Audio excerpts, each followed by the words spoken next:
जिज्ञासा समाधान के पुण्यार्चक हैं पन्नालाल जैन, सरला जैन, विवेक बेनाड़ा, Ketki Benada, Aaradhya, Devansh, Benada bearings and piston limited, Benada solar private limited.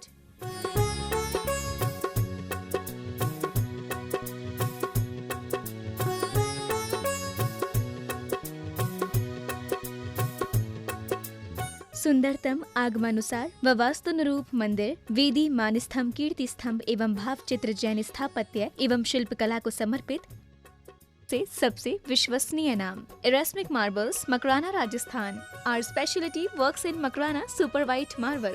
एक वर्ष में संपूर्ण भारत में 225 से अधिक कीर्ति स्तंभों को स्थापित करने का रिकॉर्ड। विशेषज्ञ पॉजिटिव एनर्जी युक्त भाव चित्र। शिल्प कार्य हेतु संदीप जैन गोधा 9829078311, शशांक जैन, प्रतीक जैन 9414116825। Website www.erasmicmarbles.com।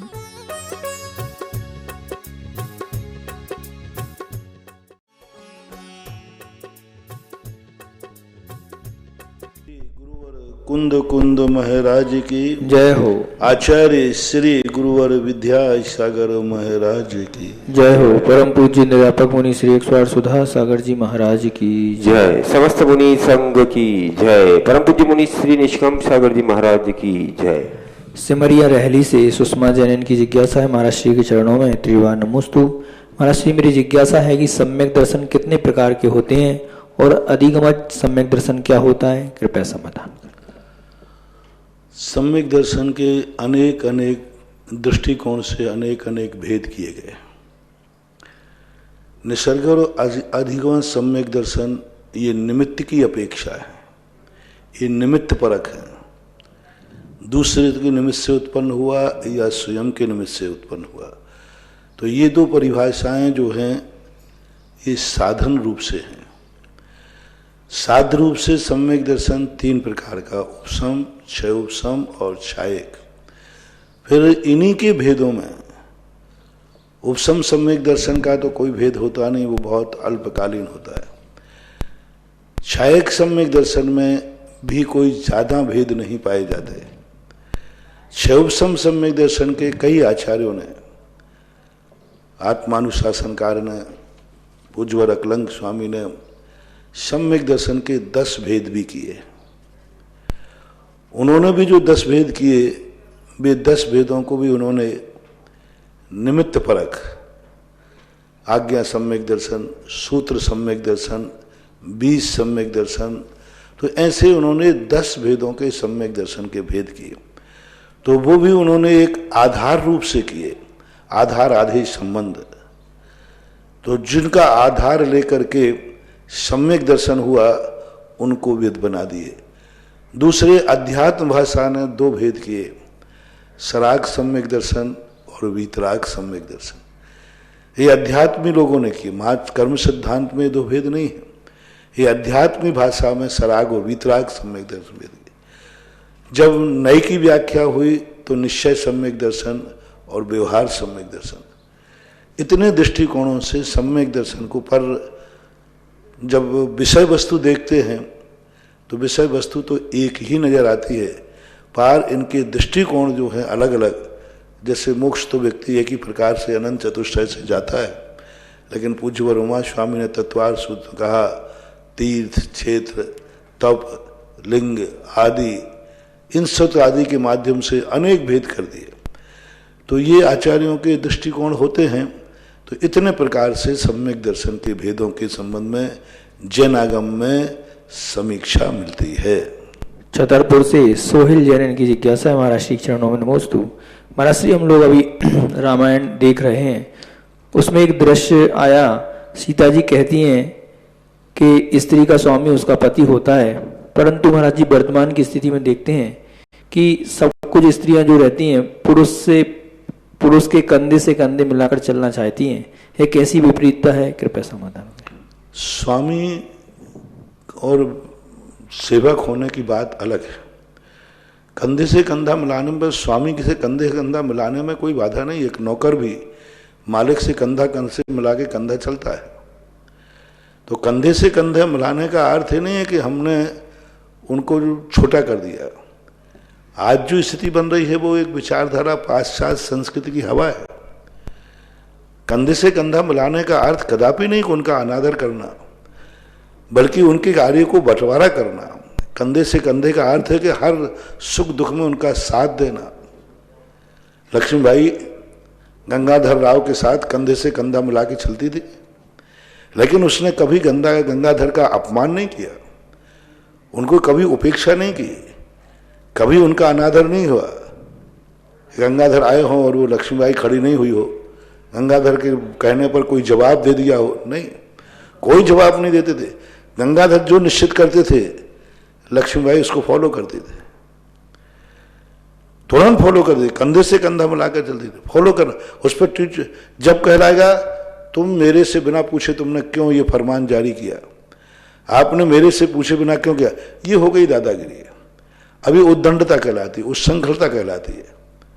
कई बार कई लोग जो होते हैं ना, तो वो कहते मेरे से बिना पूछे आपने घर में निर्णय कैसे ले लिया, मैं भी पत्नी हूं, मैं तुम्हारी अर्धांगिनी हूं, मेरे से बिना पूछे निर्णय क्यों हुआ। तो ये समझ लेना कि नारी उच्छृंखल हो गई, उद्दंड हो गई। अब ये नारियों का राज चालू हो गया, अब उस घर के मिटने की तैयारी हो गई। कंधे से कंधा मिलाने का अर्थ इतना ही है मात्र कि पति ने जो निर्णय कर लिया है उस निर्णय को सफल करना, जो उन्होंने मार्ग चुन लिया है उसको सफल करना। जैसे मैंने कहा, सीता रामचंद्र जी से कंधे से कंधा मिला के चली, लेकिन एक बार भी निर्णय नहीं लिया कि आपने ये कैसे, अभी परसों मैंने प्रवचन में कहा था, रामचंद्र जी ने, सीता ने ये नहीं कहा आपने किसकी सहमति से निर्णय ले लिया कि मैं राज्य छोड़ता हूं, आप वनवास कैसे जा सकते, मैं आपकी पत्नी हूं, मेरे बिना पूछे आप कैसे वनवास जा सकते हैं, और मेरा बिना पूछे आपने राज्य को कैसे त्याग दिया, मैं अर्धांगिनी हूं, मेरी सलाह क्यों नहीं ली गई। और मैं क्लेम करती हूं आप होंगे दशरथ के बेटे, आप माने मैं तो घर की बहू हूं, तो मैं तो राज्य लूंगी, मैं अपने आप में हिस्सा बंटवाऊंगी। नहीं, सीता ने एक शब्द भी नहीं बोला, एक शब्द भी नहीं किया कि आप ऐसा निर्णय क्यों ले रहे। आपने ये भी देखा होगा, जिस समय वनवास का चित्रण है पूरे जीवन चरित्र में देखो, एक बार भी सीता ने ऐसा कहा क्या, ये निर्णय आपने ऐसा क्यों लिया, आपने राज्य क्यों छोड़ा, आप वनवास क्यों जा रहे हैं। जैन दर्शन के अनुसार तो और बड़ी उदारता है, राम को कैकेयी ने वनवास भेजा नहीं, एक ही वरदान था। वैष्णव दर्शन में 2 वरदान है, जैन दर्शन में 1 वरदान मांगा था, भरत को राज्य मिलना चाहिए, वनवास नहीं। पर रामचंद्र जी ने जब वनवास जाने का निर्णय किया तो सीता ने एक शब्द नहीं बोला, क्यों, हम वनवास क्यों जाए, ज्यादा तकलीफ है तो राज्य के बंटवारे कर लो, ठीक है, भरत को देना है तो राज्य के 4 हिस्से कर लो, 4 भाई हैं, ये बंटवारा करा सकती थी सीता, आपकी श्रीमती करा देती। हाँ, आपकी श्रीमती होती तो यही जवाब देती, पहली बात तो छोड़ने वाले कौन होते हैं, दूसरी बात 4 हिस्से के बंटवारे करा देते। लेकिन सीता ने कहा नहीं, हमारे जब रामचंद्र जी, हमारे पति का भाव है कि हम राज्य छोड़ सकते हैं, राज्य को बंटने नहीं देंगे, तो उसने क्यों बट परंतु नहीं की, रामचंद्र से कंधा मिला के चली। राम वनवास गए, स्वयं वनवास चली गई। राम ने कष्ट उठाए, स्वयं ने कष्ट उठा लिए। ये कहलाता है कंधे से कंधा मिलाने का अर्थ। तो लोग कंधे से कंधा मिलाने का अर्थ गलत लेते हैं। एक नौकर सेठ से कंधे से कंधा मिला के चलना चाहिए, एक बॉडीगार्ड सेठ के साथ, ऑफिसर के साथ कंधे से कंधा मिला के चलता है, बेटे को बाप से कंधे से कंधा मिला के चलना चाहिए, गुरु को शिष्य से कंधे से कंधा मिला के चलना चाहिए, पत्नी को पति के साथ कंधे से कंधा मिला के चलना चाहिए। लेकिन इसका अर्थ एक कताबी नहीं है कि वो अपनी हुकूमत मांगे, हुकूमतवाद है। आजकल सबसे बड़ा यही होता है, 4 भाई इकट्ठे हो जाते, अधिकार मांग लेते, मेरे बिना पूछे तुमने दान कैसे बोल दिया, मैं भी तो हूं, मेरे से क्यों नहीं पूछा।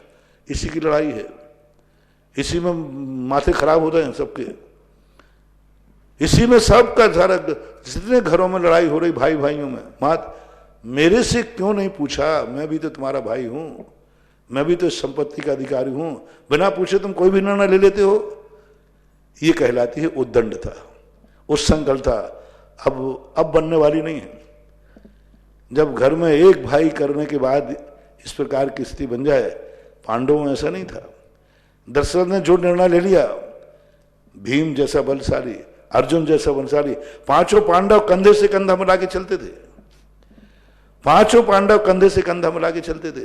लेकिन एक बार भीम ने ये नहीं कहा, धर्मराज हम पांचों भाई हैं, इसमें आपने बिना मेरे बिना पूछे दाव पे कैसा पूरा इंद्रस्त्र लगा दिया। अधिकार है, कह सकते थे, नैतिकता थी, भीम कह सकते थे।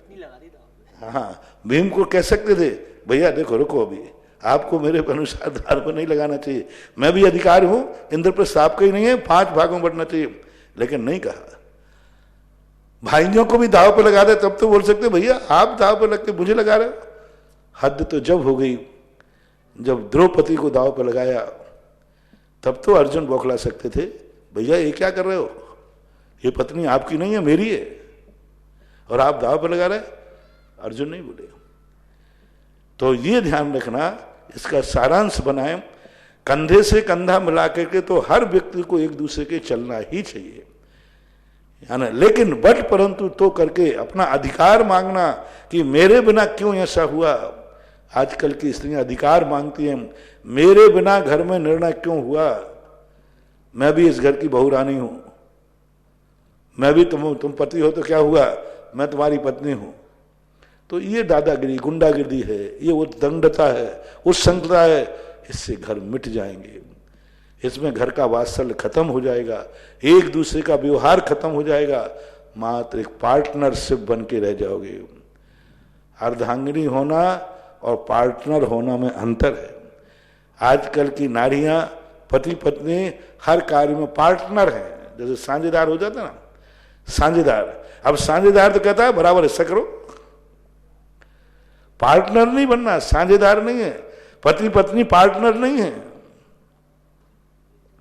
आज भाई भाई भी घर में रह रहे, पार्टनर बन के रह रहे, हमारा हिस्सा है हमारा है। जब पार्टनर बन के रह जाएं, समझ लेना भाईचारा खत्म हो गया। मुझे भी मिलना चाहिए, मैं भी कोई चीज हूं, बस वहां निर्णय कर लेना चाहिए। अब इसमें भाईपना नहीं चलेगा, अब ये संबंध टूट चुका है, क्योंकि अब यहां अधिकार की बात आ गई। जब अधिकार की बात आ जाती है तब वो उद्दंडता मानना चाहिए। और जहां कर्तव्य की बात आती है कि हमारा कर्तव्य क्या है, जो ये निर्णय करेंगे उसको सफल करना मेरा कर्तव्य है, जो फैसला होगा वो सफल करना सरल है। युधिष्ठिर क्या कह रहे हैं, वनवास चलना है, वनवास को सफल बनाना है। एक बार भी पांचों पांडवों ने युधिष्ठिर को ये नहीं कहा तुम्हारी बदौलत दुख भोग रहे हो। एक बार सीता ने ये नहीं कहा कि मैं ये सब तुम्हारे कारण से दुख भोग रही हूं, तुम ज्यादा भोले वाले हो ना, इस कारण से सब हो रहा है, नहीं कहा। तो सीता भी राम से कंधे से कंधा मिला के गई, लेकिन कंधे से कंधा मिलाने पर स्वामीपना खत्म नहीं होता है, स्वामी तो स्वामी ही रहेगा। बिजौलिया से पारस कुमार ठोला यानी कि जिज्ञासा है महाराज श्री के चरणों और में। एक बात और, आजकल के पत्नी यदि लोगों को स्वामी मान लेना तो पत्नी को पैर की जूती बना ले। हाँ हाँ, पुरुष भी कोई कमजोर थोड़ी है। रामचंद्र जी सीता को कितना सम्मान देते थे, कितने अच्छे शब्दों से बोलते थे। रामचंद्र जी बार बार कहते मैं कितना भाग्यशाली हूं कि मुझे सीता जैसी पत्नी मिली। मैंने परसों प्रवचन में कहा था, अभी अपना जो स्वचतुष्टय का प्रवचन चल रहा है उसमें कहा था कोई भी संबंध बनाओ, बहुत बड़ा प्रवचन था, कल या परसों में कहा था कि सबसे बड़ा संबंध बनाने में कोई बाधा नहीं है। जिससे तुमने संबंध बनाया है क्या वो अपना अवभाग्य मान रहा है, उसको लग रहा है क्या मैंने कितना पुण्य किया कि ये मेरा संबंधी बना। हर संबंध में ये मानना, पति पत्नी में पति को ये महसूस हो रहा है कि मैंने कितना भाग किया ऐसी पत्नी मिली, पत्नी को ये महसूस हो रहा है कि मैंने कितना पुण्य किया कि पति मिला। भाई भाई में भी ऐसे ही, भाई भाई का संबंध कहाँ है, दोनों भाई एक दूसरे को ये मान रहे हो मैंने कितना पुण्य किया कि ऐसा भाई मिला। गुरु शिष्य में यही है, दीक्षा लेने का नाम गुरु शिष्य नहीं है।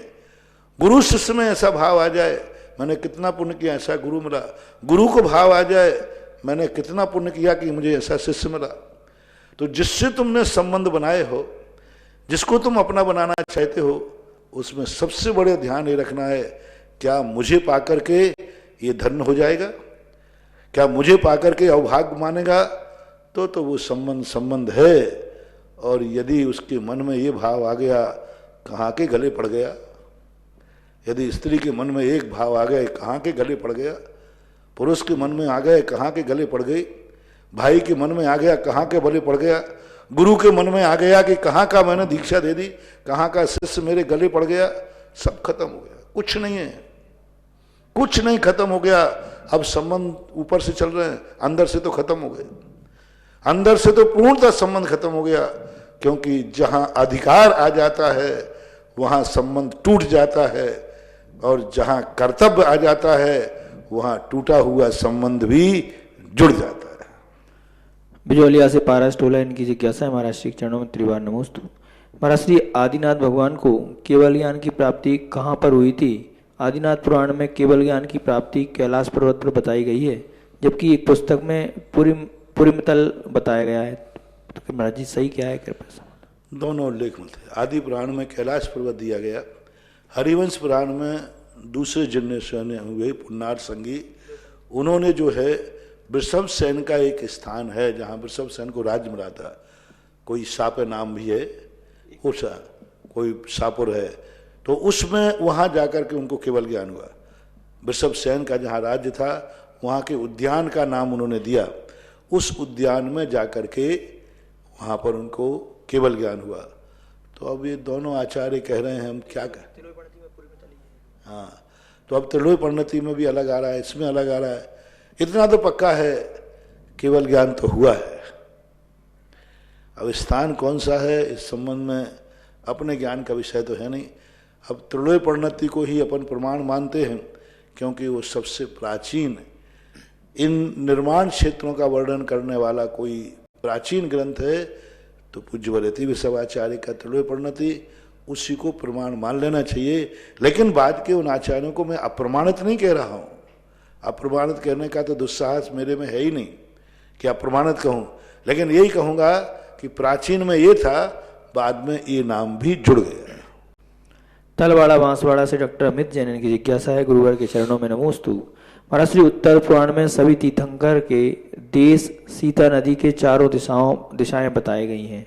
क्या सभी का सेंटर पॉइंट सीता नदी ही था और आज सीता नदी का अस्तित्व? सभी तीर्थंकर के देश जो थे वो सीता नदी के चारों दिशाओं में बताए गए हैं, ऐसा इनका कहना है। देश, हाँ, तो हाँ देश मतलब सीता नदी के चारों दिशाओं में इनका, तो इनका पूछना है कि सीता नदी जो है वो क्या सेंटर है?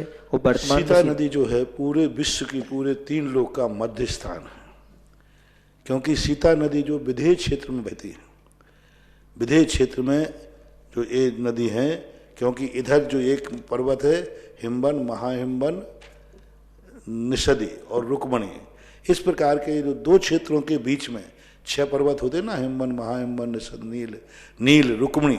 तो नील पर्वत यहाँ से जो तीसरे नंबर का, नाम में अंतर आ सकता है, हिमवन, महाहिमवन और जो पर्वत आया तीसरा नील, वो नील, और उधर से ऐरावत से 3, इन दोनों के बीच में है। और मैं वहाँ जाकर के इन दोनों से 2 नदियाँ आती हैं, सीता और सीतोदा। तो सीता नदी जो है पूरे इस मध्य लोक के मध्य में, 3 लोक के मध्य में से सीधा मध्य के 2 भाग कर देती है। इसलिए वहाँ पर जो, जैसे यहाँ गंगा किनारे अयोध्या है, ऐसे ही वहाँ पर जो एक मेरु संबंधी जो 20, जो 8, 8, 16 और 32 विधेय होते, तो 32 विधेयों का जो बंटवारा करने वाले हैं वो सीता नदी है। सीता नदी से 8 इधर रह जाते हैं, 8 देश उधर हो जाते हैं, और वो सीता नदी किनारे आते हैं। इस अपेक्षा से जो विधेय क्षेत्रों के स्थान हैं वो सीता सीतोदा के स्थान के किनारे हैं। इस अपेक्षा से यह कथन जानना चाहिए। जबलपुर से अमन जैन, इनकी जिज्ञासा है, महाराज श्री चरणों में नमोस्तु।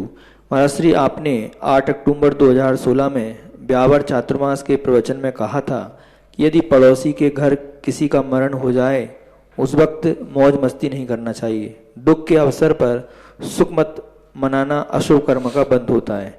भगवान, आज पूरे विश्व में दुख का मातम छाया हुआ है। ऐसे में कुछ लोग मौज मस्ती कर रहे हैं, कुछ अच्छे व्यंजन खेल रहे हैं, व्यंजन खा रहे हैं, खेल खेल रहे हैं, नाच गाना कर रहे हैं। महाराज श्री ऐसा करना उचित है? उन्हें कौन से अशुभ कर्म का बंध हुआ? कोई बाधा नहीं है। ये दुख की क्षणों को भुलाने की बात है। संकट किस पे आया है? खुद के ऊपर संकट है। और खुद के संकट इस समय जो कोरोना महाबीमारी है, इस किसके ऊपर संकट है? लॉकडाउन किसका है? सबका है। हर व्यक्ति के ऊपर संकट है। और हर व्यक्ति संकट की घड़ी बहुत अच्छे हंसी खलते में लाते हैं, तो कोई ऐसा वेद करना ही, हंसते हंसते रोना सीखो, रोते रोते हंसना, जितनी चाबी भरी आपने उतना चले खिलौना। कोई बाधा नहीं। ये संकट की घड़ी है। जो घर में बैठा हुआ खा रहा है, नाच रहा है, क्या उसकी संकट की घड़ी नहीं है? उसका व्यापार बंद हो गया, उसका घूमना बंद हो गया, बच्चों की पढ़ाई बंद हो गई, सब कुछ बंद हो गया, तो क्या उसके ऊपर संकट नहीं है? बहुत संकट है। अरे कोरोना से ग्रसित कितने लोग हैं? 130 करोड़ में 5,000 ही तो हैं अभी। 130 करोड़ जनता में 5,000 है, लेकिन ये संकट तो सबके ऊपर है। हर व्यक्ति एक दुख में भूल रहा है, कब किस समय मेरे ऊपर भी आ जाए, कब किस समय कितना हो जाए सब। तो ऐसी घड़ी में, स्वयं के संकट की घड़ी में हंसते हुए मनोरंजन के साथ व्यतीत करना कोई बड़ी बात नहीं।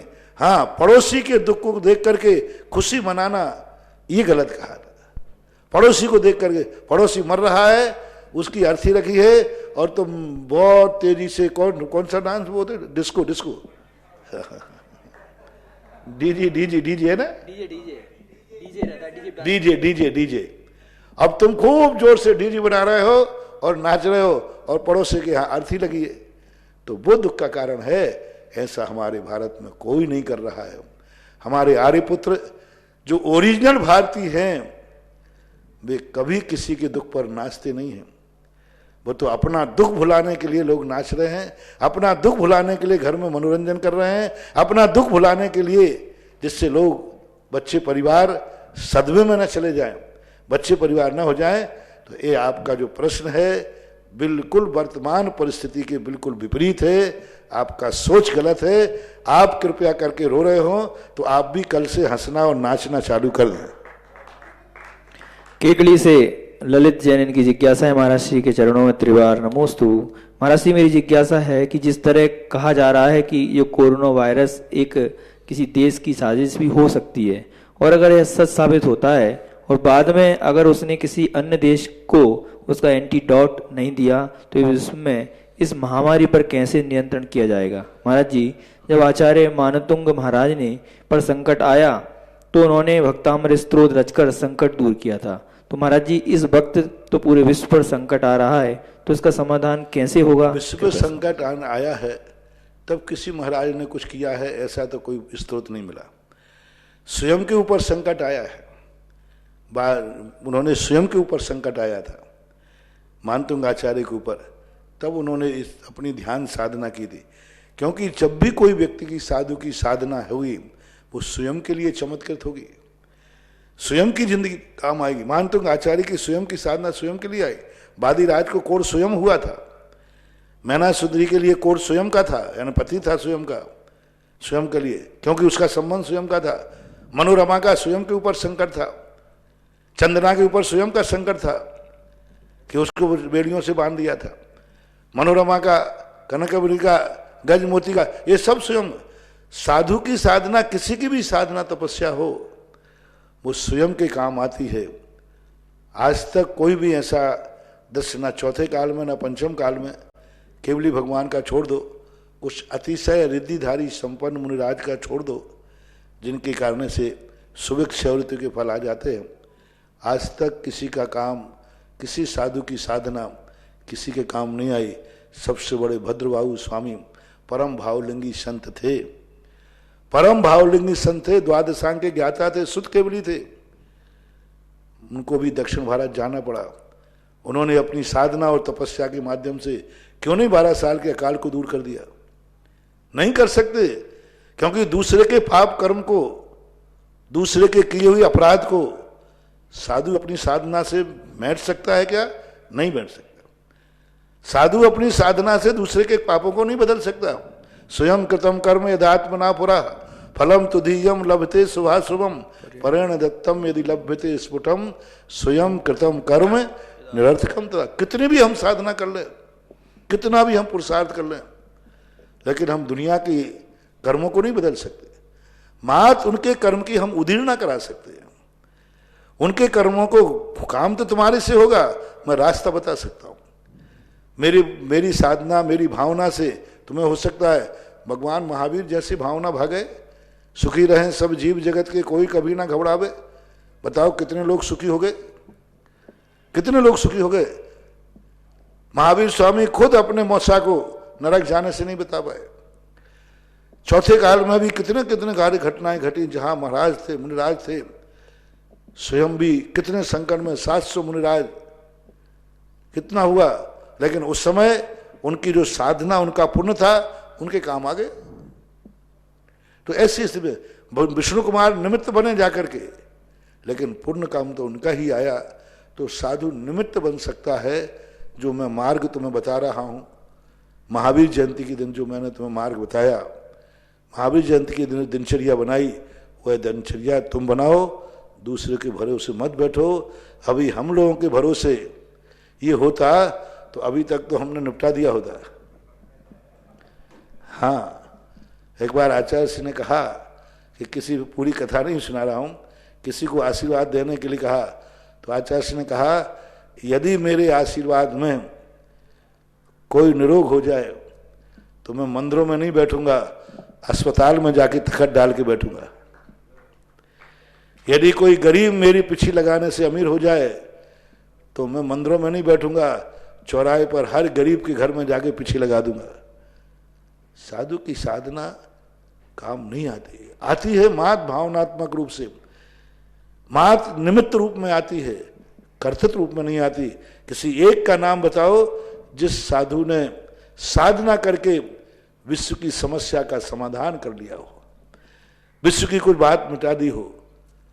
जिनसेन स्वामी की जहां तक बात आती है खंडेला की, वह चर्चा में है, लेकिन आगम का कोई प्रमाण नहीं है। बहुत बाद में, आज 19वीं शताब्दी में उस घटना को लिखा गया, लेकिन कोई ठोस प्रमाण देखने में नहीं आया। और आया है तो जयसेन स्वामी से नहीं हुआ। जयसेन स्वामी ने राजा को, प्रजा को करने को कहा। महामारी आई थी और वो महामारी के लिए उन्होंने विधान के लिए कहा, स्वयं की तपस्या से वो महाबीमारी दूर नहीं हुई, नहीं तो उनके पहुंचते ही दूर हो जाना चाहिए थी। उन्होंने एक रास्ता बताया कि ऐसा विधान करो, ऐसा परिणाम करो, तो हो सकता है कि यह महामारी दूर हो जाए। इसलिए सामूहिक जब पाप कर्म का उदय आया है तो सामूहिक पुण्य करना पड़ेगा, सामूहिक भावनाएं बनाना पड़ेंगी। इसलिए हम घर में कह रहे हैं कि सब लोग अपने घरों में कम से कम सामूहिक रूप से प्रार्थना करो, सामूहिक जाप करो, सामूहिक ध्यान करो, सामूहिक स्वाध्याय करो। महाराज श्री, ये बादीराज महाराज का जो प्रसंग आया, तो बादीराज महाराज ने अपने लिए कुष्ठ रोग थोड़ी दूर किया, उसने तो अपने जैन धर्म की रक्षा करने के लिए। लेकिन साधना से स्वयं का ही कोट दूर होगा। लेकिन उससे महाराज जैन धर्म की कितनी रक्षा हुई, नहीं तो उस समय राजा जो थे सारे मुनियों को मार डालते थे। लेकिन यदि किसी दूसरे को कोड़ होता और महाराज स्वयंभू पढ़ते, महाराज वो स्तोत्र पढ़ते, तो दूर होने वाला नहीं था। यदि मान लो कोई आकर कहता कि महाराज फलाने को कोड़ हुआ है, और यदि उसका कोड़ ठीक नहीं हुआ तो वो बहुत संकट आ जाएगा, तो महाराज की भक्ति उसके काम नहीं आने वाली थी। वो तो स्वयं के लिए कोड था, तो भली वो धर्म की प्रभावना के लिए था, लेकिन वो स्वयं के काम आता है। निमित्त बन सकते हैं, निमित्त के लिए बनाने, निमित्त यदि नहीं बनते तो फिर ये सारी भावनाएं क्यों? इसको मूल मत मानो, निमित्त तो निमित्त ही होता है। नई दिल्ली से प्रियंका जैन, इनकी जिज्ञासा है, महाराज श्री चरणों में त्रिवार नमोस्तु। महाराज श्री, मेरी जिज्ञासा है कि आचार्य समंत्रबद्ध महाराज ने रत्नकंडक शावकाचार में सम्यक दर्शन अधिकार में स्पष्ट किया है कि सम्यक दृष्टि जीव 8 मदों से रहित होता है। महाराज जी, इनमें से जाति मद और कुल मद बताए गए हैं, तो महाराज जी कृपया इन दोनों में अंतर उदाहरण द्वारा समझाएं, कृपा करें। जाति मत का आज प्रातः काल मैंने कहा था प्रश्नों में। जाति का अर्थ होता है मातृपक्ष, ननिहाल पक्ष। जिस कुल से वो नारी माता आई है वो कुल कैसा है? मान लो बहुत बड़ा कुल है, बहुत बड़ा कुल, और कई लोगों को ऐसा, जैसे दुर्योधन को था, दुर्योधन को अपने ननिहाल पक्ष का बड़ा मत था, शकुनी मामा का नाना का मत होना, मेरे मामा मेरे नाना बहुत बड़ी हुकूमत वाले हैं, उनकी तूतू बोलती है, हमारे मामा नाना बहुत बड़े राष्ट्रपति हैं, कलेक्टर हैं, उनको धमकी दिखाकर दूसरे को नीचा दिखाना, तो वो जाति मत कहलाता है, अपनी माँ के पक्ष का मत। और कुल मत का अर्थ होता है पितृ मत, अपने पिता का, अपनी बल्दियत का, अपने पूर्वजों का, अपने, तो ऐसा मानना चाहिए। पिता का मत यानी पिता का, माँ का अर्थ यानी ननिहाल का, ऐसा माना। परम पूज्य महाराज श्री के चरणों में नमोस्तु। बंधो, हम सभी का पावन सौभाग्य है कि ऐसे संतों का पावन सानिध्य पाकर के आज देश विदेश में महाराज श्री के द्वारा दिए गए जिज्ञासा का समाधान हम सुनते हैं, प्रातःकाल मंगल प्रवचनों का भी आनंद लेते हैं। महाराज श्री कई भक्तों की कई प्रकार की भावनाएं आपके चरणों में प्रेषित करते हैं, लेकिन इसके पूर्व में बताना चाहता हूं कि जिन लोगों ने कोरोना महामारी निवारण हेतु जो सहयोग प्रदान किया था सरकार के लिए, वो जिनके पास सुविधा नहीं थी बैंकों के माध्यम से भेजने की, जिन्होंने अपनी राशि बिजौलिया क्षेत्र कमेटी के अकाउंट में कोरोना महामारी निवारण हेतु प्रेषित की है, कृपया कर, राशि तो बहुत सारी आ चुकी है, लेकिन आपकी रसीद, बैंक की रिसीप्ट और आपका नाम अभी तक नहीं पहुंच पाया, ताकि आपको रसीद बना करके भी प्रेषित की जा सके। आप अपनी रसीद यहां पर प्रेषित करें, जिसके लिए मोबाइल नंबर हमने दे रखे थे, वैसे भी आपको पता होगा क्षेत्र के, फिर भी बता देता हूं। मोबाइल नंबर है 989982, एक बार पुनः सुन ले, 9982222466। दूसरा नंबर है 7230855745। इन दोनों नंबरों पर आप अपनी बैंक की रिसीप्ट आदि भेज दें, ताकि आपके नाम से रसीद बना करके और ये राशि हमारे सरकार के पास यथाशीघ्र प्रेषित कर सकें।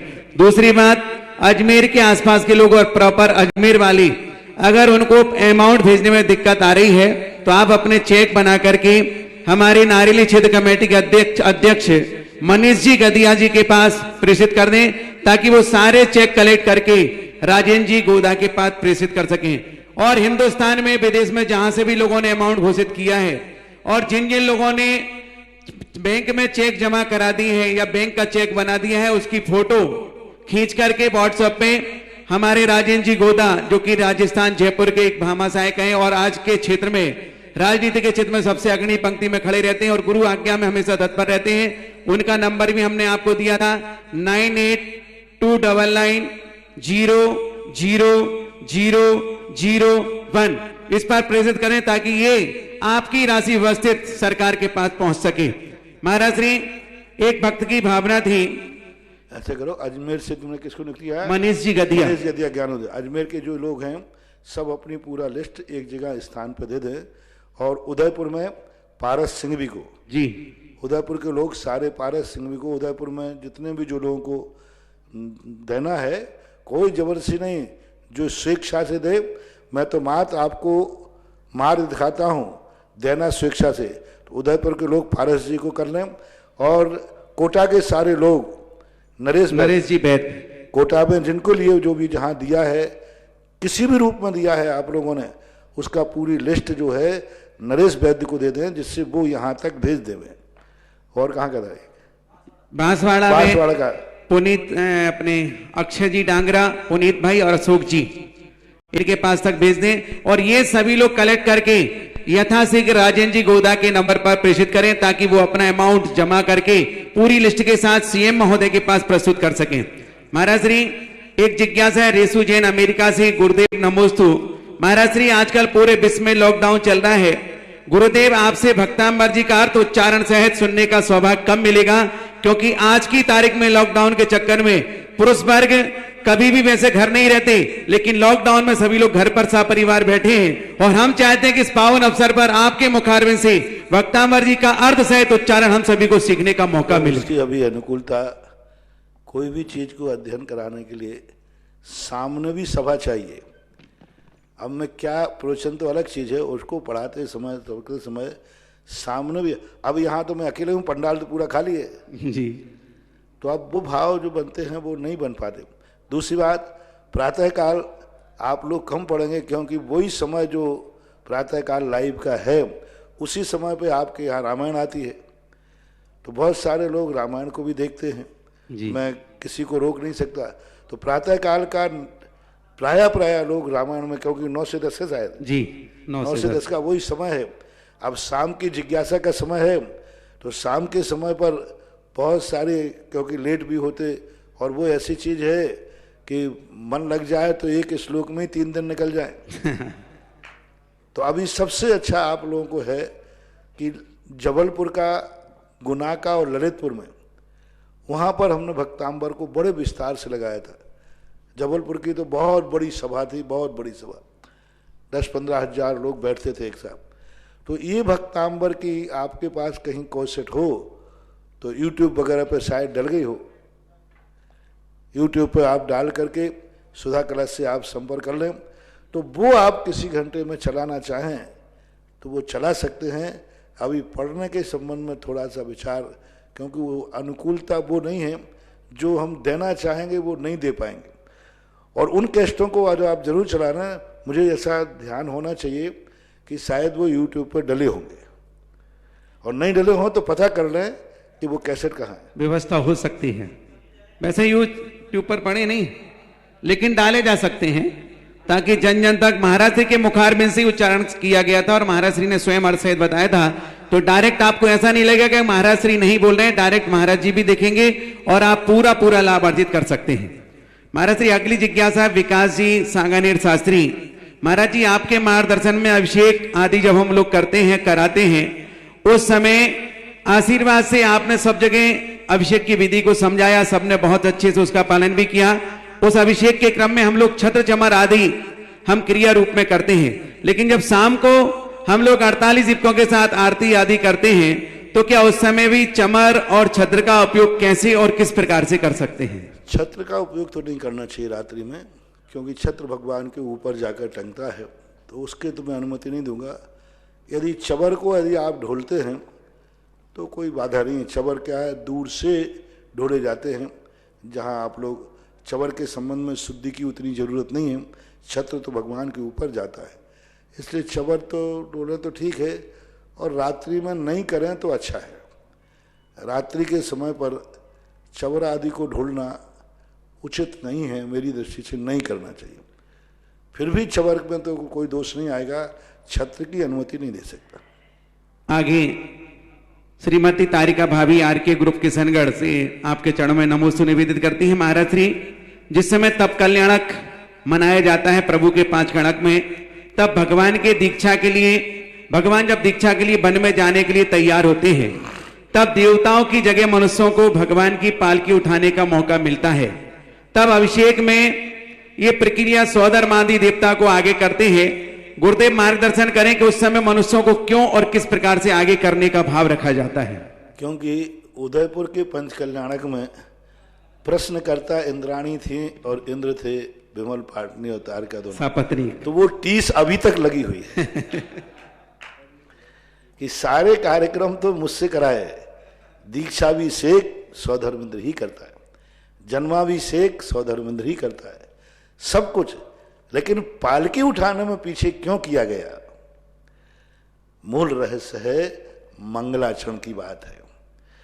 किसी भी चीज का जो मंगलाचरण होता है वह उसी व्यक्ति से कराया जाता है जो उसका समर्थक हो, जो उसको प्राप्त कर सकता हो, जो उस योग बनने की योग्यता रखता हो। देवता चूंकि सबसे बड़ी बात देवताओं में कमी है कि वो मंगल सूचक इसलिए नहीं है कि वे मूल शरीर से नहीं आए। मूल शरीर तो उनको स्वर्ग में रहता है। सौधर्मेंद्र इंद्राणी मूल शरीर से यहां नहीं आते। मूल शरीर तो सभी देवताओं का एक ऐसा पैक है, जैसे हवाई जहाज होता है ना तुम्हारा, हवाई जहाज में 9 के छेद बराबर भी एक होल होता है तो हवाई क्रॉस हो जाएगा। ऐसे ही वो देवताओं का विमान चारों तरफ से पैक होता है। हवाई जहाज में तो फिर भी हम बाहर झांक सकते, कांच में से दिखता है, वहां कुछ भी नहीं। देवता अपने विमान के बाहर देख भी नहीं सकते, हाथ भी बाहर नहीं निकाल सकते, कोई खिड़की नहीं होती विमानों में, एयर कंडीशन होता है। और वे देवता मूल शरीर से उसमें पैक होते हैं। जैसे अभी आप लोग लॉकडाउन में पैक हैं, बिल्कुल यही पोजीशन, लॉकडाउन में पैक हैं, घर से बाहर नहीं, सब अंदर पैक हैं। ऐसे ही वहां के सारे स्वर्गीय देवता देवियां जिंदगी भर वे कभी मूल शरीर से नीचे नहीं आते, ये विक्रिया लेके आते। अब विक्रिया लेकर के बनाना, विक्रिया कभी सगुन नहीं होती, मूल शरीर सगुन होता है, मांगलिक होता है, तो वो मूल शरीर तो लेके आते नहीं। सौधर्मेंद्र रानी जो यहाँ आते हैं वे विक्रिया से आते हैं। दूसरा उनका मांगलिकपना इसलिए नहीं है कि उनकी हर क्रिया नियोग पूर्वक होती है। जिस समय, क्योंकि जितने कार्य वो देवता करते हैं उनका समय फिक्स है, हर कार्य का समय फिक्स है, खाने का समय फिक्स है, श्वास लेने का समय फिक्स है, जितने कार्य हैं सब टाइम टू, एक सेकंड भी इधर उधर नहीं कर सकते। मान लीजिए उसी समय पालकी उठा रहे हैं, उसी समय उनके आहार का समय हो जाए तो उनके गले में से अमृत झड़ जाएगा। अब बोलो कितना शुद्ध हो जाएगा, जूठी पालकी उठाएंगे, काय का मंगलिक है, उनके हाथ में नहीं है, उनके हाथ में नहीं है कि उनके हाथ, वो तो उस समय मूल शरीर जो वहां देवों में है वो सब कार्य कर रहा है। अब यहां पालकी उठा रहा है उत्तर शरीर और मूल शरीर वहां भोगों में लिप्त है, क्योंकि वहां हर चीज नियत है। तो वो फिर मांगलिक कैसे होगा, सगुन कैसे होगा? क्योंकि आत्मा एक है, उपयोग एक है, मूल शरीर तो भोगों में लिप्त है उसी समय, और उसका उपयोग मान लो उस समय भोगों में है, और इधर पालकी विक्रिया से उठा रहा है, तो सगुन कैसे होगा? तीसरा कारण है कि देवता तद्रूप परिणत नहीं हो सकते, वो दीक्षा लेने के अधिकारी नहीं है, क्योंकि वो कभी परिग्रह का त्याग नहीं कर सकते। कुछ वस्त्र उनके शरीर में, आभूषण ऐसे हैं जो जन्म से ही मिलते हैं, मृत्यु तक उनको रहते हैं, यानी वो परिग्रह का त्याग करके व्रत अंगीकार नहीं कर सकते। संयम नाम की इस देवताओं में संयम की गंध भी नहीं होती, वे भाव भी नहीं कर सकते। तो ऐसी स्थिति में संयम की पालकी को हाथ इसलिए नहीं लगाया जाता क्योंकि वो शगुन है। अनादिकाल से जब कोई भी कार्य पहली बार किया जाता है तो आप लोगों को, लौकिक गृहस्थों में भी आप लोग जब पहला कार्य करते हो तो थोड़ा सोच के करते हो, अच्छे से करते हो, मंगल बेला में करते हो, मुहूर्त से करते हो, अच्छे लोगों से करवाते हो। इसी प्रकार अनादिकाल से अभी तक कभी मोक्ष मार्ग का नहीं अपनाया, अब मोक्ष मार्ग का उद्घाटन कर रहे हैं, मोक्ष जाने की शुरुआत कर रहे हैं। तो मोक्ष जाने की शुरुआत का मंगलाचरण बहुत सावधानी से होना चाहिए। संसार का कार्य होता, ये सारे अभिषेक वगैरह तो संसार के हैं, चलते रहते। अब तो मोक्ष मार्ग पर अब कदम रख रहे हैं, तो किसी अच्छे आदमी से जो सब तरफ से मांगलिक हो कर सकते हैं। मनुष्य हमेशा जिस समय जो क्रिया करता है उस समय उसका परिणाम उसी में रहता है। मनुष्य ने ठान लिया कि आज मैं एकासन करूंगा, उपवास करूंगा, तो उस दिन उपवास है, कोई नहीं रोक सकता, कोई जबरदस्ती नहीं खिला सकता। तो इस अपेक्षा से ये नियोग बना दिया गया कि 7 कदम, बस 7 कदम की बात है, मास 7 कदम तक ही मनुष्य ले जाते, यानी मंगलाचरण कर लिया, बाद में देवता ले जाते। तो ऐसे कुछ कारण हैं। शक्ति की अपेक्षा सौधर्म शक्तिमान है, वैभव की अपेक्षा सब कुछ है, लेकिन ये वैराग का प्रसंग है। अब वैराग के प्रसंग के समय पर उसका मूल शरीर का अभाव होने से चिन्वाणी कहती है, मूल शरीर, जैसे कोई व्यक्ति मांगलिक करने के लिए जाना है और कोई नौकर को भेज देवे तो सगुन करना है, मान लीजिए बेटा बिटिया का कन्यादान करना है, तो सेठ माता पिता नहीं करके नौकर कर देवे तो उचित नहीं, नहीं मांगलिक नहीं, सगुन नहीं, नौकर मांगलिक नहीं होगा। अब कोई ऐसे कार्य हैं जो नौकर से करा लिए जाए तो मांगलिक नहीं होंगे, सगुन नहीं होगा। अब कन्या का कन्यादान खूब चक्रवर्ती क्यों ना हो, चक्रवर्ती कहे नगर जा रहे मेरी बेटी का कन्यादान करके आ जाओ, नहीं। ऋषभ देव भी तीर्थंकर थे, तब उनको भी विकल्प आया कि ब्राह्मण सुंदरी का कन्यादान मुझे ही करना पड़ेगा, अब वो दूसरे से नहीं कराया जा सकता। इसी प्रकार देवता यदि मूल शरीर से आ जाता तो शायद कुछ बात बन जाती, लेकिन मूल शरीर से नहीं आता है। इस कारण से इस प्रकार का अंतर किया जाता है। ठीक बात है, कम से कम इतने दिन की बात याद तो है अभी तक। हाँ, जिन लोगों ने अभी ये जिज्ञासा रखी थी कि हमें महाराज जी के मुखारबिंद से वक्तामर स्तोत्र का उच्चारण और अर्थ सहित सुनना है, बंधु आपको एक खुशखबरी दे रहा हूं।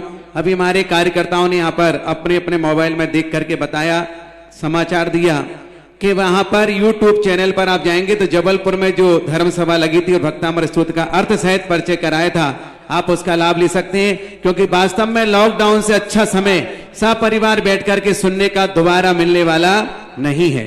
बहुत अच्छा, जबलपुर का बहुत अच्छा हुआ था। एक एक श्लोक का भाव पक्ष, अर्थ पक्ष, इसमें क्या एनर्जी है, क्या ताकत है, ये किसका प्रतीक है, बहुत अच्छा दिया था।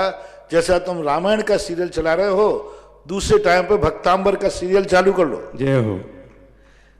और एक एक दिन में 1 या 2 श्लोक ही हो पाते थे, 15-20 दिन चला था जी। तो सभी लोग उसका लाभ ले सकते हैं। महाराज जी नमोस्तु। अंजना जैन कहाँ मिलेगा? YouTube चैनल पर, YouTube पर पढ़ा है। कायम है YouTube में? YouTube में पढ़ा है, वो तो जबलपुर डालेंगे आप पावन चातुर्मास का तो आपको मिल जाएगा। महाराज श्री नमोस्तु। अंजना जी प्रश्न कर रही हैं जिज्ञासा कि महाराज श्री हम लोगों के यहाँ सूतक लग गया है, तो 13 दिन होने पर मंदिर जी में शांति विधान हम लोग कैसे और किस प्रकार से करें, कृपया समाधान करें। 13वें दिन कुछ नहीं, अभी तो देखो परिस्थितियां दूसरी हैं, तो मात्र एक अपना नियोग करना है। मंदिर में यदि कोई प्रतिकूलता ना हो, विपरीत परिस्थितियां नहीं हो, तो परिवार के लोग जाकर के और समाज के कुछ मुख्य लोग आ सकें तो आ जाएं, शांति विधान अभी से कर लें। क्योंकि इसके संबंध में अपने आगम में कोई ऐसी चर्चा नहीं है, शास्त्रों में 12वें 13वें की कोई चर्चा नहीं है, तीये की बैठक की कोई चर्चा नहीं। मरण के उपरांत के बाद जैनागम में कोई भी धार्मिक अनुष्ठान करना, कोई भी नियम पूर्वक कार्य करने का कोई उल्लेख नहीं किया। इतने राजा महाराजाओं का मरण किया, मध्याह संस्कार तक की विधि है, उसके बाद का कोई चर्चा नहीं। क्या कार्य करना क्या नहीं करना, आगम में तो कोई चर्चा, वर्तमान युग में कोई चर्चा कहीं है नहीं। इसलिए इसमें कोई भी बड़े रूप में छोटे रूप में करने का कोई बात नहीं। एक वर्तमान की सामाजिक व्यवस्था है जिसे हम जनपद सत्र कहते हैं। तो जनपद सत्र में लोगों को मालूम चल जाए कि भाई हमारा सूतक हट गया है, इस प्रकार की एक व्यवस्था बना दी गई है लोगों ने। कब से बनाई, किसने बनाई, क्यों बनाई, ये सब कोई भी हमें शास्त्रों में देखने को नहीं मिल रहा है। किसी आगम में कोई भी सता, कोई भी आचार्यों ने इसका उल्लेख नहीं किया कि ये तीये की बैठक और ये 13वें दिन का कार्यक्रम किस रूप में करना, कैसे करना, क्या करना, कोई विधि नहीं। अब सामाजिक व्यवस्थाएं हैं तो सुबह जाकर के 12 दिन का सूतक होता है, 13वें दिन आप 12वें दिन के शाम को खत्म हो जाता है, मतलब सुबह तक। 13वें दिन सुबह जाकर के भगवान का अभिषेक, शांति धारा और शांति विधान करके, और बस अपने इतना ही है। और विधि क्या, समाज के लोग की प्रतिकूलता, आज समय जो वातावरण चल रहा है, इस वातावरण को देख लेना। यदि कम लोग आएंगे तो कोई दोष होगा, ऐसी बात नहीं। अपने जितना सीमित बन सके, अनुकूलता जितनी बन सके, उतने में आप मंदिर में जाके विधान करके और सूतक को समाप्त करें। सामान्य से बिना गाजे बाजे के कर सकते हैं। हाँ, नमोस्तु महाराज जी। शांति विधान तो गाजे बाजे के साथ वैसे ही नहीं होता जी। नमोस्तु महाराज। लाड़ देवी जी जैन जयपुर से जिज्ञासा कर रही हैं कि द्रव्य मन व भाव मन का स्वरूप क्या है। द्रव्य मन जो होता है अपने शरीर के अंदर, जहाँ सारी हड्डियां खत्म होती हैं छाती की, उसके नीचे वहाँ पर एक 8 पाखुड़ी का कमल बना हुआ है। अंगोपांग नामकरण के उदय से द्रव्य मन की रचना होती है। जैसे अपनी उंगलियां हैं, नाखून है, आँख है, कान है, नाक है आदि, ऐसे ही उसकी भी द्रव्य मन की रचना होती है। अंगोपांग नामकरण के उदय से होती है। 8 पाखुड़ी का होता है। जैसे आँख अपन यहाँ से देखते हैं, ऐसे ही जो कुछ भी अपन मन में सोचते हैं वो वहाँ से सोचा जाता है। ये मस्तिष्क तो साउंड है। जैसे मैं यहाँ से बोल रहा हूँ लेकिन आपको सुनाई साउंड में पड़ रहा है। इसी प्रकार विचार उठते यहाँ से हैं लेकिन वो मस्तिष्क में जाकर के फॉलो हो जाते हैं, क्रियान्वित हो जाते हैं। तो इसी प्रकार हृदय होता है। और भाव मन का अर्थ होता है उपयोग। अपना ज्ञान जो उपयोग है वह ज्ञान जब मन का आलम्बन लेकर के देखता है तो उसे भाव मन कहते हैं। जब वही ज्ञान आंख का आलम्बन देखकर देखता है तो उसे भाव चक्षु इंद्री कहते हैं। जब वही ज्ञान कान का आलम्बन लेकर सुनता है तो उसे भाव कर्णेंद्री कहते हैं। लब्धुपयोगो भावेंद्रियम। इसलिए उपयोग जो ज्ञान उपयोग है वो मन का आलम्बन लेकर के जब किसी वस्तु को सोचता है उसे भाव मन जानना चाहिए। भाव मन कोई चीज नहीं है। यही ज्ञान मन का आलम्बन लेता है तो भाव मन है। यही ज्ञान आंख का मन लेता है तो भाव आंख है, भाव कान है। और इसी प्रकार द्रव्य की जो हमने रचना बना दी वो पौद्गलिक है। शरीर नाम कर्म के बाद अंगोपांग नाम कर्म के उदय से निर्मित होता है। बंधुओं, YouTube पर जाएंगे तो आप लिखेंगे डायरेक्ट सुधा सागर महाराज जी भक्तांबर, इतने पर्याप्त से आपको ये मिल जाएगा, आप ध्यान रखेंगे। दूसरी बात, जिन्होंने रंगोली विधान ये सारे चित्र फोटोग्राफ्स भेज दिए हैं वो सुधा कलश चैनल पर यथाशीघ्र संपर्क कर लेंगे ताकि आपके फोटो नहीं पहुंचे हो तो आपको वहां पर एंट्री मिल सकती है। महाराज जी जितेंद्र शास्त्री कोटा से आपके चरणों में नमोस्तु निवेदित कर रहे हैं।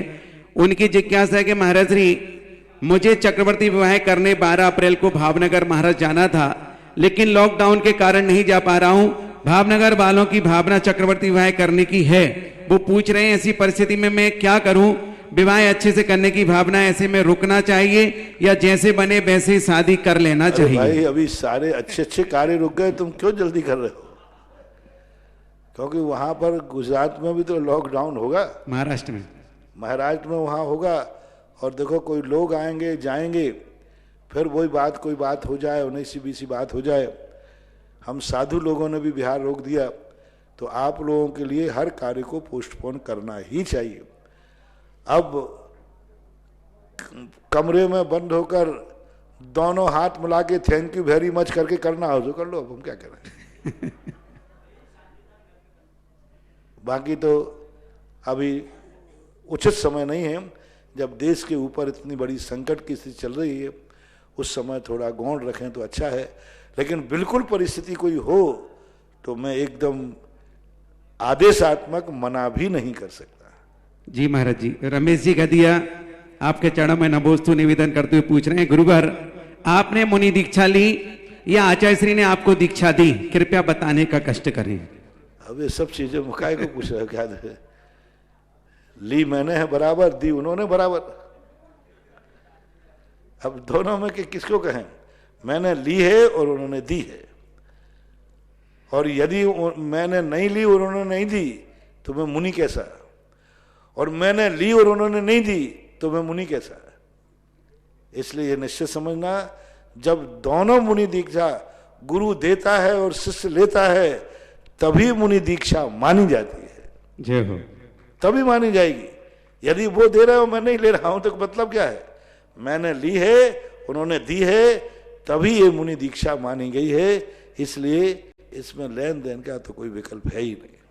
सहारनपुर से डॉक्टर स्वाति जैन पूछ रही हैं, महाराज श्री के मोक्ष के 4 भेद सुनने में आए हैं, नाम मोक्ष, स्थापना मोक्ष, द्रव्य मोक्ष और भाव मोक्ष, आखिर ये क्या होते हैं? नाम मोक्ष कहलाता है जिसे अपन कहते भाई इसका मोक्ष हो गया। आजकल मोक्ष नाम संज्ञा गुण लक्षण के बिना, आपके बरघट को भी मोक्ष धाम बोलते हैं कई जगह, मोक्ष धाम, अरे उसका मोक्ष हो गया। तो नाम मतलब जैसा मोक्ष की विधि है वो ना होकर कृष्ण कर्म मोक्षो मोक्षा, ये ना होकर के मात्र मोक्ष बोलना। किसी बच्चे का नाम मोक्ष रख दिया है, किसी का नाम मोक्ष, एक बार मैंने शांति धारा में पढ़ा था, मोक्ष नाम भी है, तो मोक्ष रख दिया तो ये नाम कहलाता है। स्थापना से मोक्ष कहलाता है। पंचकल्याणक के समय मूर्ति अभी मोक्ष को प्राप्त नहीं हुई, फिर भी उस पर आरोप कर दिया जाता है, संस्कार कर दिया जाता है। मूर्ति का मोक्ष करना, मूर्ति को स्थापना मोक्ष कहलाता है। द्रव्य मोक्ष जो साक्षात जीव होते हैं, जो 8 कर्मों को दूर करके मोक्ष जाते हैं, वो द्रव्य मोक्ष कहलाता है। भाव, तद्रूप भाव जिनके होते हैं, यानी अब उनके परिणामों में कर्मों को आश्रय बनने की योग्यता खत्म हो गई। उनके जो ज्ञान दर्शन उपयोग है वो ज्ञायक स्वभावी हो गया, वो परम पारणामिक निरपेक्ष भाव हो गया, पर निरपेक्ष परम पारणामिक भाव होगा। पर निरपेक्ष परम पारणामिक भाव होना, शुद्ध ज्ञान चेतना होना, सर्वज्ञ होना, ज्ञायक स्वभावी होना, ये भाव मोक्ष कहलाता है। 8 कर्मों का आत्मा के साथ पूर्णतः संबंध छूट जाना, ये द्रव्य मोक्ष कहलाता है। मूर्ति आदि में मोक्ष की आरोपण करना, ये स्थापना मोक्ष कहलाता है। नाम मात्र किसी का रख देना, ये नाम मोक्ष कहलाता है। महाराज श्री अशोक जी कोटा से नमोस्तु निवेदित करते हुए पूछ रहे हैं कि रावण ने ऐसा कौन सा कर्म किया जो हमारे आगामी जैन धर्म के प्रथम तीर्थंकर बनेंगे और कौन से काल में बनेंगे?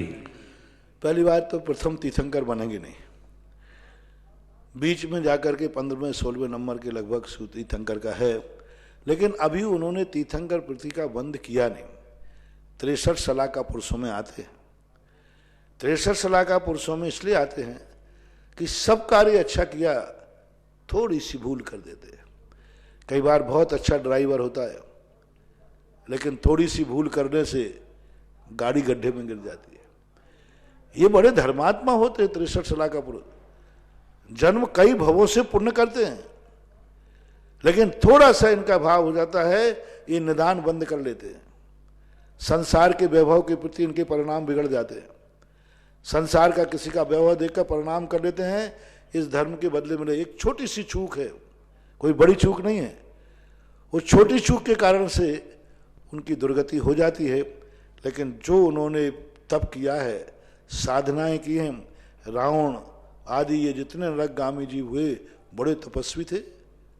अर्धचक्री भी होता है, बहुत तपस्या करता है, बहुत दान देता है, बहुत पूजा है, लेकिन अब छोटी भूल तो सबसे हो ही जाती है। और वो भूल ऐसी कर बैठे जिस भूल का कोई माफ़ीनामा नहीं है, कोई उसको नहीं काट सकता, इसलिए उसको नरक जाना पड़ा। बहुत अच्छा रावण का जीवन जैन दर्शन के अनुसार बहुत पवित्र था, बहुत पवित्र था, बहुत धर्मात्मा था, पर स्त्री लंपटी नहीं था वो। जैन दर्शन के अनुसार सीता का जो प्रसंग बना वो बन गया। सीता के प्रसंग को जब देखते हैं जैन दर्शन में, तो भव भवांतरों की इसमें कहानी 16 भव का कहानी है। 16 भव से ये जो विषय चल रहा है वो समय से चलता रहा। रावण नहीं था, जब वरुण की स्त्री ने उनको स्वीकार किया, तब पद्म पुराण में पढ़ो कि वहां पर किस प्रकार का प्रसंग आया। इच्छा के विरुद्ध उसका क्या था, देखो कितना बड़ा नियम था। यदि स्त्री नहीं चाहेगी तो ऐसी स्त्री को मैं बलात् स्वीकार नहीं करूंगा। इससे ही अंदाज लगा लो कि रावण कितना अच्छा आदमी था। क्या नियम लिया, स्त्री नहीं चाहेगी, सीता के साथ वो कुछ भी कर सकता था जैन दर्शन के अनुसार, लेकिन उसका नियम था यदि ये चाहेगी तो ही मैं ग्रहण करूंगा। तो ये एक अच्छाई कहलाती है, और इसलिए रावण के जीवन में अच्छाइयाँ थी। ब्राह्मण था, विद्याधर था, ब्राह्मण के अर्थात जैन दर्शन में ब्राह्मण नहीं माना, विद्याधर था। विद्याधर क्या कहलाता, बहुत बड़ी शक्ति कहलाता। अब उसमें थोड़ी सी चूक हो गई, आगे वो तीर्थंकर बनेगा, बराबर बहुत महान आत्मा थी वो। श्रीमती अनीता जैन गुना, महाराज श्री उनका और उनके परिवार की ओर से नमोस्तु। मेरी ये शंका है, आप इसी से अंदाज लगा लें कि रावण कितना अच्छा आदमी था कि रामचंद्र जी ने अपने भाई को रावण के पास अंत समय में शिक्षा लेने भेजा। कोई व्यक्ति किसी के पास शिक्षा लेने भेजता है तो बुरे आदमी के बाद कि अच्छे आदमी के बाद? अच्छे आदमी के पास। यानी रावण की दृष्टि में अभी रावण कितना नीतिज्ञ था, कितना अच्छा था कि अपने भाई को, सगे भाई को रावण के पास शिक्षा लेने भेजा। इससे अंदाज लगा लें रावण कितना अच्छा आदमी था। महाराज श्री गुना से जिज्ञासा अनीता जैन की कि महाराज श्री, जब आपके मुखारबिंद से महावीर जयंती के दिन 48 दीपक जलाकर वक्तांबर जी का पाठ कराया था, उस समय हमारे घर पर लाइट चली गई तो 11 काव्य छूट गए। फिर हमने बाद में काव्य पढ़ करके उन काव्यों को भी दीप जला करके पूर्ण किया था। तो आगे पीछे करने में कहीं कोई दोष तो नहीं लगेगा? कोई दोष नहीं लगेगा, पर लाइट तो आजकल आपके मोबाइल में रहती है। नहीं, टीवी बंद हो गई ना। अच्छा, टीवी बंद हो गई। अच्छा, नहीं, कोई दोष नहीं है, ये आप तुम्हारी गलती नहीं है, कोई दोष नहीं।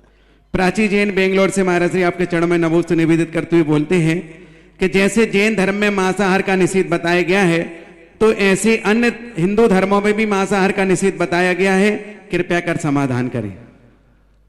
अब देखो, बहुत सारी बातें ऐसी हैं जो किसी भी धर्म में मांसाहार का समर्थन नहीं है, लेकिन धीरे धीरे विकृतियां सब में आती गई। काल दोष के कारण से मूल शास्त्रों में, मूल ग्रंथों में, मूल परंपरा में किसी भी धर्म मांसाहार का समर्थन न करता है, न करना चाहिए। लेकिन धीरे धीरे हर संप्रदाय के शास्त्रों में विकृतियां आती गई, लोगों के हाथ में चले गए, नाना प्रकार के लेखक हो गए, नाना प्रकार के संपादन हो गए, तो उन्होंने लोगों ने अपने अपने ढंग से शास्त्रों में सुधार कर लिया, और शास्त्रों में सुधार करके वही परंपरा चल गई।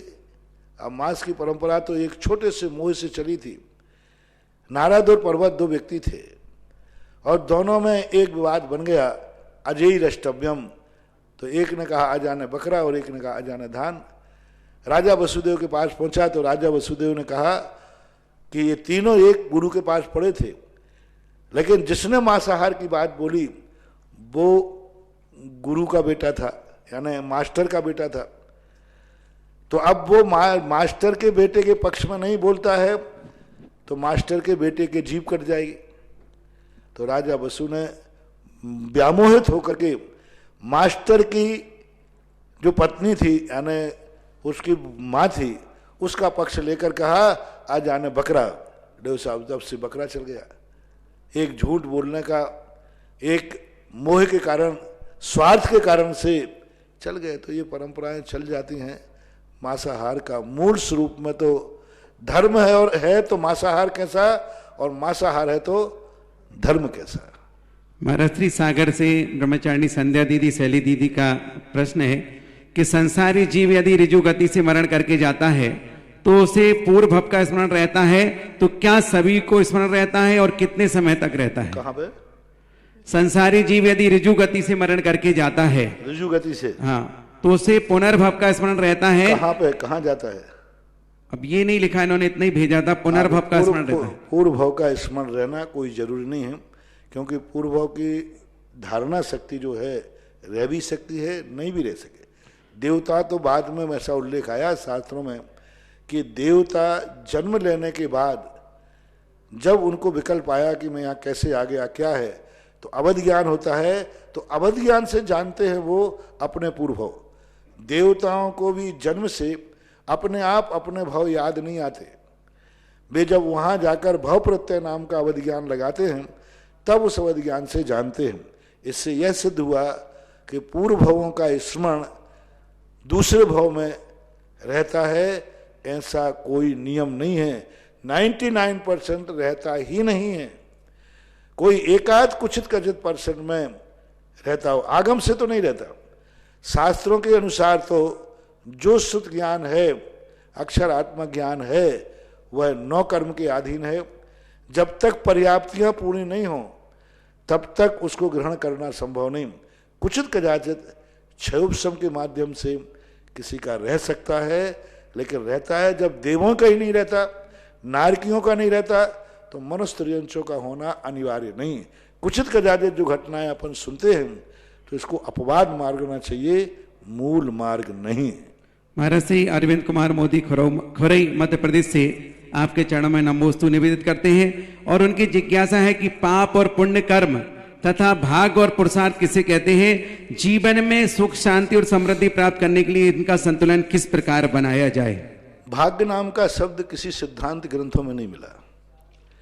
भाग्य नाम की कोई भी किताब में कहीं है नहीं। दुनिया में भाग्य नाम की कोई चीज नहीं। भाग्य तो हमारे द्वारा, बस हमारे द्वारा एक भाग्य है। पूर्व में किया हुआ पुण्य पाप ही भाग्य के नाम से आज की भाषा में कहा जाता है। शास्त्रीय भाषा में पूर्व में बांधा हुआ पुण्य पाप है, जिसे आज की भाषा में भाग्य कहते हैं, किस्मत कहते हैं। और वही पुण्य पाप उदय में आता है। उसे पुरुषार्थ जरूर जैन आगम में मिलता है, और पुरुषार्थ का ही नाम है। जो पुरुषार्थ करता है, 4 पुरुषार्थ मिलते हैं, धर्म, अर्थ, काम और मोक्ष।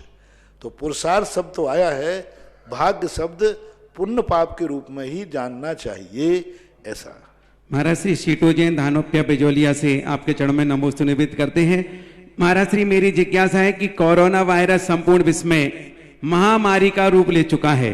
महाराज श्री, आपका पैर जिस पत्थर से टकरा जाता है वह भगवान बना देते हैं, वो चिड़े हुए शिलालेख को सम्मित शिखर बना देते हैं। जिस तरह महाराज श्री 15 अगस्त को भारत के वीर सेनानियों ने भारत को अंग्रेजों से गुलामी से आजादी दिलाई थी, उसी तरह हमारी परम श्रद्धा एवं विश्वास है कि आने वाली 15 अप्रैल को आचार्य श्री का संघ और आप श्री के चरणों में हमें ये भावना है कि हमें कोरोना महामारी से आजादी दिलवाएंगे और पूरे भारतवासियों को कैद से मुक्ति दिलवाएंगे, ताकि आने वाली 15 अप्रैल भी आजादी दिवस के रूप में मनाई जा सके। देखो, दिलवाने की बात तो है ही नहीं।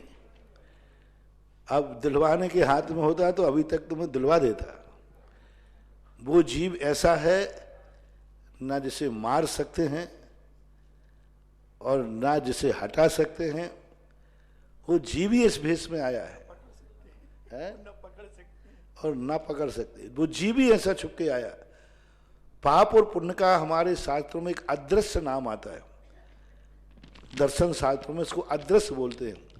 तो ये जो आया है, अंग्रेज तो भेष में थे तो जैसे करके जैसे भगा दिया, लेकिन ये तो ऐसा छुप के भेष में आया है जिस भेष में मार सकते नहीं, क्योंकि उसने वो ऐसी घुट्टी पी के आया है कि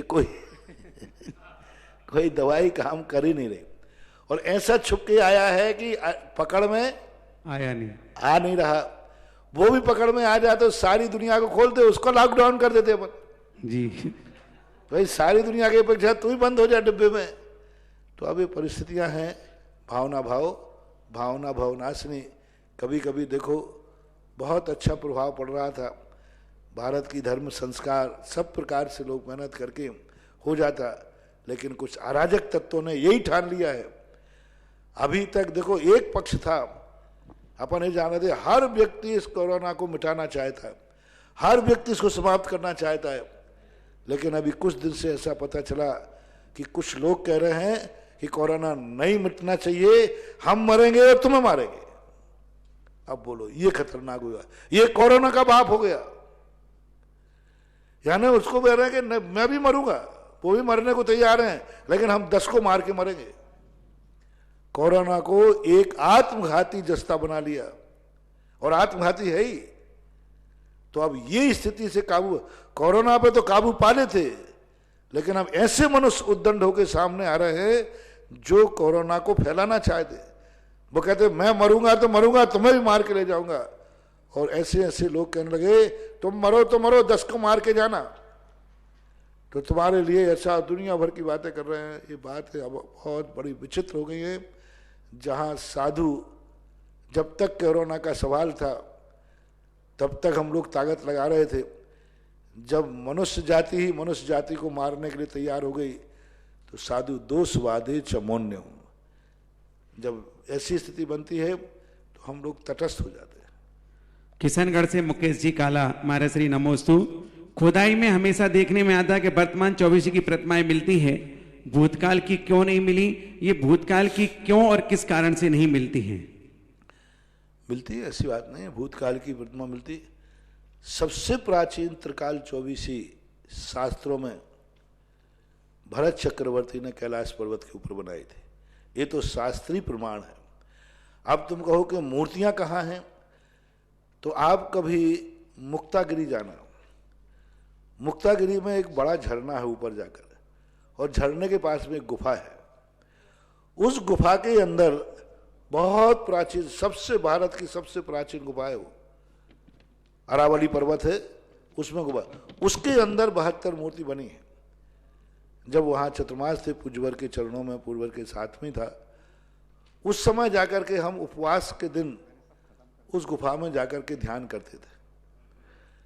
और ध्यान करते करते, एक दिन ध्यान करते करते बस बैठा था, क्योंकि वैसे तो अंधेरा रहता है, लेकिन जब वहाँ बहुत देर तक बैठो तो उजिला। देखते देखते एक दीवार के ऊर मैंने बहुत सारी मूर्ति बनी दिखी, और उन मूर्तियों को जब गिना तो वे 72 मूर्तियाँ थी। तो एक 72 मूर्तियों का उल्लेख सबसे पहले मुक्तागिरी की गुफा के अंदर है। उसके बाद में भी बहुत सारी कहीं पाई गई हो तो मेरे ज्ञान में नहीं है।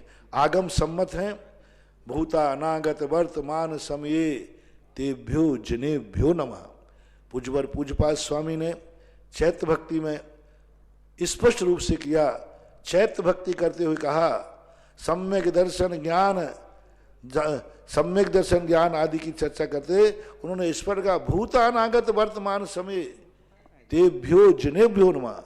भूत वर्तमान और तीनों काल के जिनेंद्र भगवान को मैं नमस्कार करता हूं। महाराज से अगली जिज्ञासा है श्रीमती सुधा पटवारी की। शुभ योग और शुभ उपयोग में क्या अंतर है?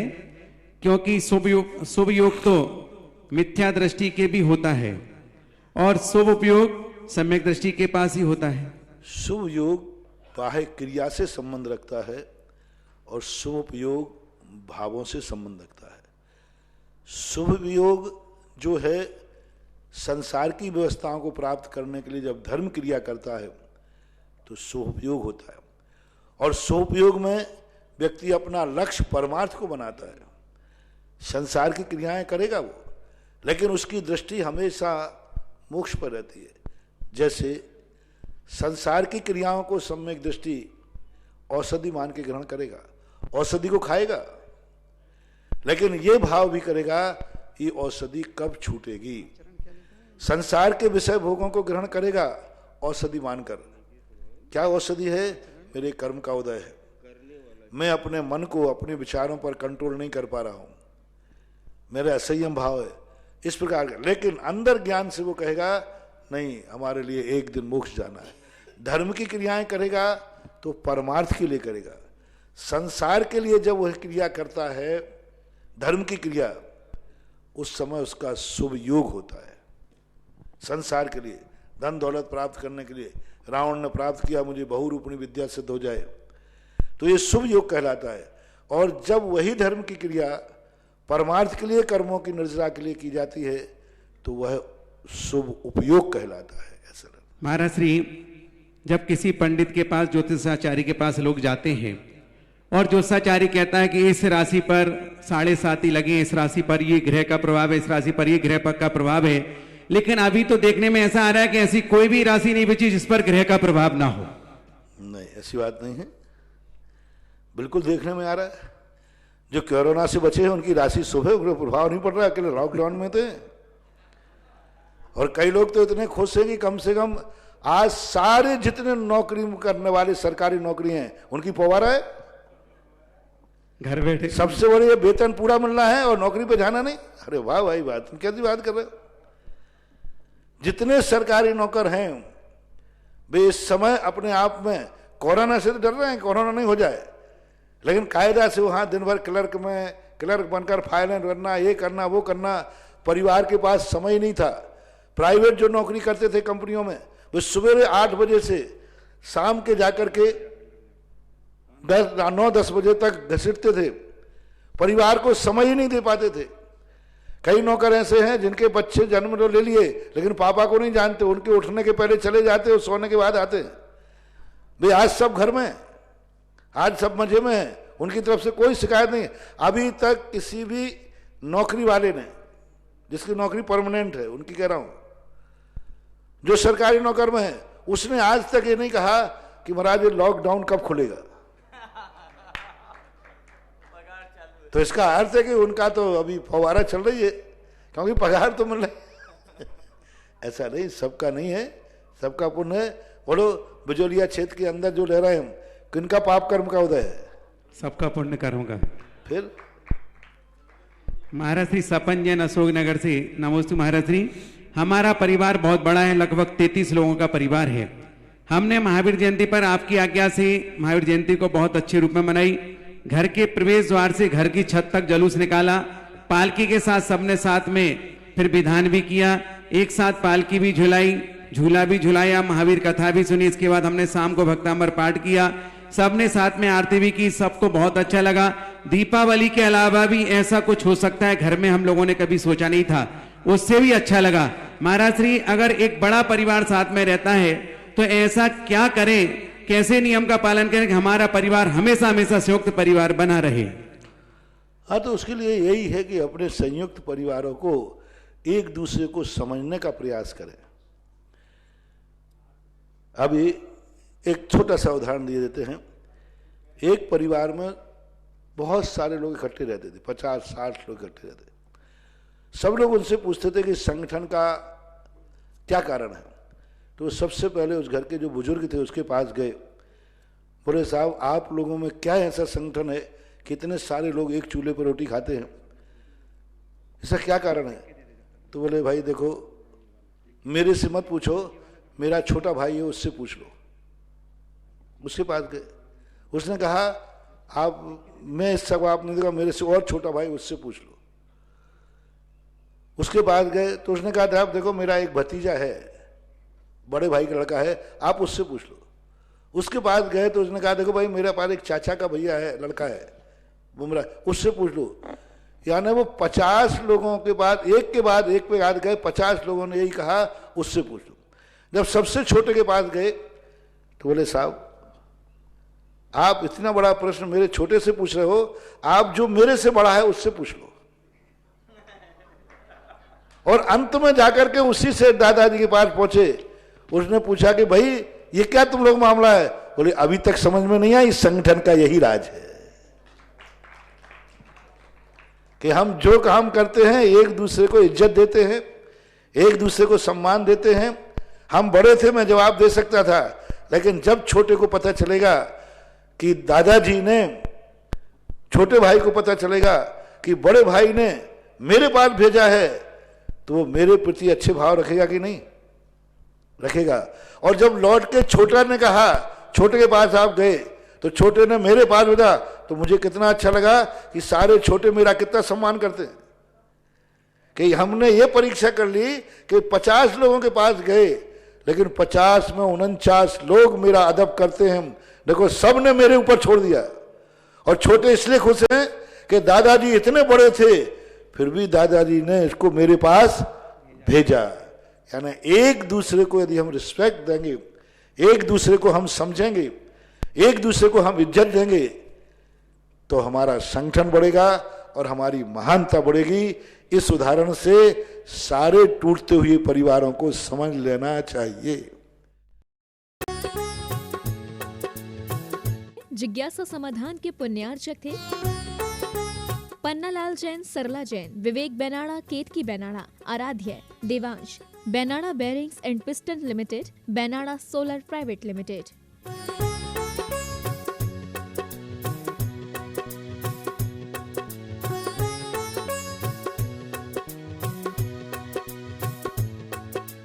सुंदरतम आगमानुसार व वास्तुनुरूप मंदिर, वेदी, मानस्तंभ, कीर्ति स्तंभ एवं भाव चित्र जैन स्थापत्य एवं शिल्पकला को समर्पित सबसे विश्वसनीय नाम Erasmic marbles, Makrana, Rajasthan. Our speciality works in Makrana super white marble. एक वर्ष में संपूर्ण भारत में 225 से अधिक कीर्ति स्तंभों को स्थापित करने का रिकॉर्ड। विशेषज्ञ पॉजिटिव एनर्जी युक्त भाव चित्र। शिल्प कार्य हेतु संदीप जैन गोधा 9829078311। शशांक जैन, प्रतीक जैन 9414116825। Website www.erasmicmarbles.com।